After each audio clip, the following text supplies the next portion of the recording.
Quelqu'un qui va être toujours dans sa zone de confort va pas forcément évoluer. Quelqu'un qui va être poussé vers l'avant, donc vraiment en déséquilibre, va toujours avancer en fait parce qu'elle va toujours tenir debout. Salut les mutants, je suis Nicolas Fayon, CEO de Ick.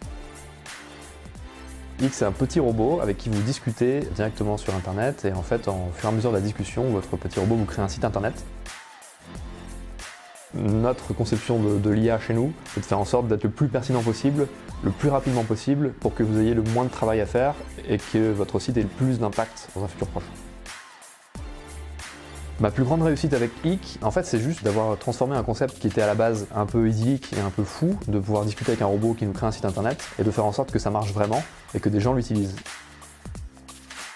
Mon plus bel échec avec Ick en fait vient de la boîte d'avant, parce que Ick c'est un pivot d'une boîte qui s'appelait Page Yourself. On n'avait pas analysé notre marché, on n'avait pas été à la rencontre des gens. Et à partir du moment où on a fait le pivot, on a pris 2 mois, 3 mois pour faire ça vraiment non-stop, sans poser ligne de code, sans bosser sur le concept, mais juste aller rencontrer des gens dans la rue, appeler des business dans le monde entier. Le secret pour un bon site internet, c'est déjà qu'il vous ressemble. On ne conseille pas forcément de copier des sites internet qui vous plaisent, mais plutôt de créer des sites internet qui vont répondre à vos besoins, d'analyser les bons call to action, et à partir de votre call to action, organiser vraiment toute l'histoire de votre site pour faire en sorte que le parcours d'un visiteur soit logique et qu'il emmène bien sûr vers l'action finale. La nôtre ici, c'est d'avoir déjà des gens qui sont complémentaires. Ils ne sont pas forcément tous les mêmes, ils ont tous des caractères différents. On passe du temps chacun à se découvrir pour qu'on se fasse confiance. Après, il faut que les gens soient toujours un petit peu déstabilisés vers l'avant.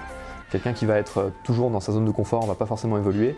Quelqu'un qui va être poussé vers l'avant, donc vraiment en déséquilibre, va toujours avancer en fait parce qu'elle va toujours tenir debout pour que les gens montent en compétence et qu'ils se sentent de plus en plus à l'aise sur des problématiques qui sont complexes. La clé de la réussite, pour moi, c'est la persévérance. Il faut tester, il faut accepter les petits échecs, les petits pépins. Mais il faut surtout se servir de ces petits échecs et ces petits pépins pour essayer de recalibrer un peu, faire des nouvelles itérations, mais jamais se décourager. Et c'est comme ça qu'on avance. Ouais. Pour ceux qui veulent se lancer, le premier conseil que je leur donne, c'est lancez-vous. Allez-y, il faut éviter justement d'avoir des regrets dans le futur. Se lancer, ça va vous développer, ça va vous booster vos skills. Vous allez apprendre de plus en plus de choses, vous allez affronter de plus en plus de problèmes, vous allez devenir de plus en plus courageux. C'est un entrepreneur français, avec une boîte avec qui j'étais coloc il y a quelques temps, qui s'appelle Charles-Édouard Girard. Ils ont monté Guest to Guest et à chaque fois qu'on se voit, ils ont des projets de dingue. C'est des mecs qui ont beaucoup d'ambition et en plus qui se donnent les moyens de leur ambition. Respect. La start-up à connaître, c'est une start-up qui s'appelle Feed. Ils arrivent à créer un super format avec toutes les vitamines dont vous avez besoin. Quand on n'a vraiment pas le temps, je trouve que le format est hyper adapté et en plus c'est bon. Bon courage, c'est Jeff Bezos. Ce mec est juste hyper impressionnant. Il est toujours en train d'exécuter le business plan qu'il avait en 97. L'entrepreneur en lui-même est juste un génie, quoi.